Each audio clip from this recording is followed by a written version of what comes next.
Godel. Po, Mami.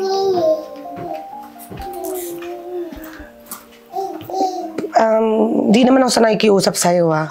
Pero inuutos ko sa'yo na hiwalayin mo na si Ralchi. Pero Mami, bakit po? Inuulit ko. Di ba sabi ko sa'yo, hindi ko kailangan makiusap sa'yo. Simple ng instruction ko. Hiwalayan mo siya, kausapin mo siya, mamaya agad na makikipaghiwalay ka na. Bakit po? Wala nang bakit. Hindi ba naisip kung nagpapakatotoo ba sa'yo yung lalaki na yun? Pero, Mami, wala naman po siyang ginawang masama. Tsaka, Mami, mahal ko po siya. Ba't parang may galit ka po sa kanya? Godel, alam mo kasi bata ka pa eh. Hindi lahat ng bagay nabubuhay sa pagmamahal. Alam mo ba, si Ralchi, sasabihin mo walang ginagawang masama. Lahat ba alam mo? Di ba hindi? Alam mo rin ba na uuwi na yan? Babalik na siya ng Pilipinas. Kanino mo po nalaman? Eh di sa nanay niya mismo. Di ba nagmukha kang tanga? Doon pa lang eh, magkaka-trust issue ka na. Dahil kung talagang mahal ka rin ni Ralchi, sasabihin niya sa'yo yung totoo. Pero Mami, naniniwala naman ako sa LDR eh. Tsaka, okay naman po kami. Bakit po kailangan makipaghiwalay sa kanya? Alam mo, pesteng LDR yan. Ikaw at saka yung mga kapatid mo, ayun ang resibo ng LDR. Ilan na nga kayong mga anak ko eh. Iniwan pa tayo ng tatay mo. Sa LDR, maraming relasyon na nasisira dyan. Huwag ka marunong pa sa akin ha. Dahil mas naiintindihan ko kung anong tama para sa'yo. Pero Mami, hindi naman po lahat eh. So akong matanda, mali. Pumunta nga sa kwarto mo, gawa mo na paraan na makausap si Ralchi ngayon ha. Umalis ka na sa paningin ko. Gumawa mo ng paraan. Pagbalik mo dito, kailangan alam ko na hiwalay na kayo, ha? Matigas pa yung ulo. Hinapo lang. Ralchi! Bakit? Ano yung sinasabi ni Mami sa akin?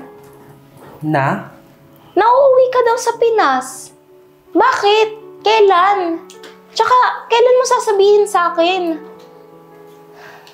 Sasabihin ko naman talaga sa'yo. Pero, wala tayong time eh. Tsaka, lang tayo nagkaroon ng time para sa isa't isa.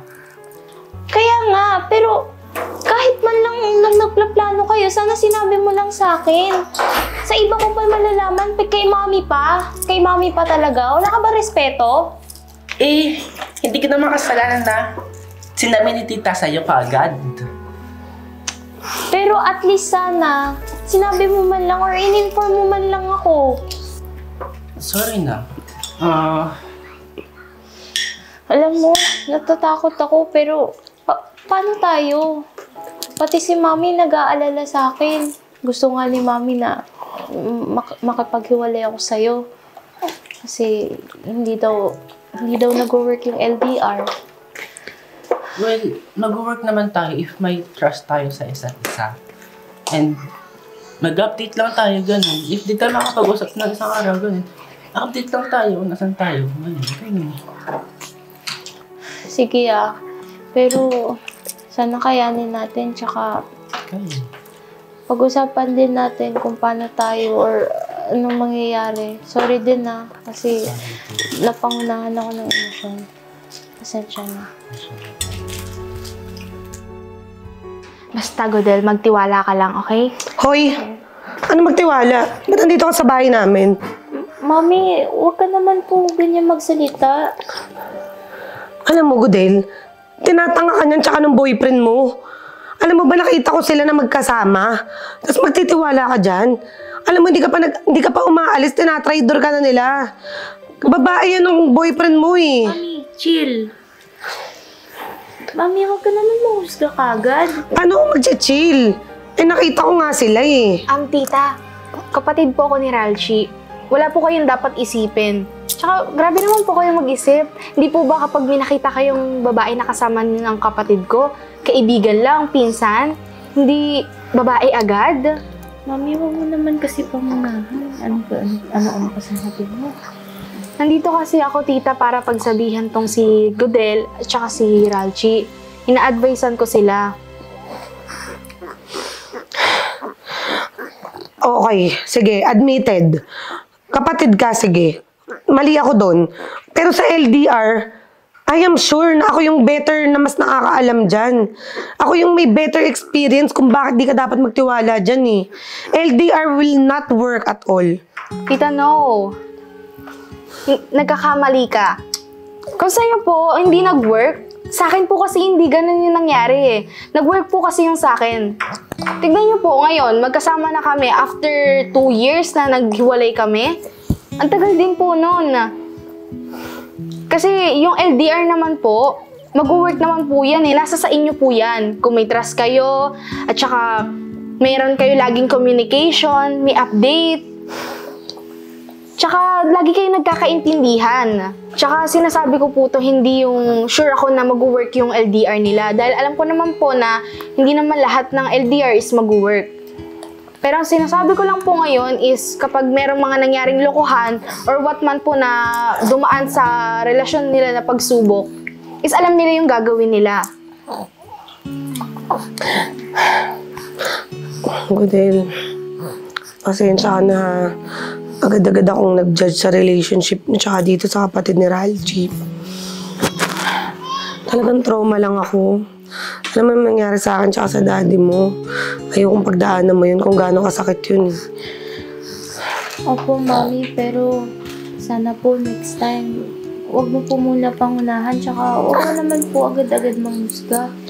Nakakahiya naman po sa kapatid ni Ralji, tsaka hindi naman po lahat ng LDR hindi nag-work eh. As she said, depende na po yun sa relasyon namin. Yakap. Trust me, Ma, kaya namin to. Kaya natin to. Thank you, Jalisha. Alang ano man po, gusto ko lang naman po makatulis. Tita, sige na po, paalam na po ako. Huwag mo lulukoyin yung anak ko, ha? Bigyan ko kayo ng time para makapag-usap. Ito pala, Ralchi, bigay ko sa'yo. Para lagi kang mababantayan ng anak ko. O, sige na. Iwan ko muna kayong dalawa, ha? Pakabait ka dun. Mag-iingat ka dun, ah. May ka rin dito. Sige na, baka inaantay ka nila, tita. Sabay. Dito, dito. Wanna get far away, boy, I'm tired of the rainy days. Now I got you warmed up, tell me you see it, and Andalusian dancing, Spanish living, so we're believing, absorbed by the feeling. Baby, we need an exit from this.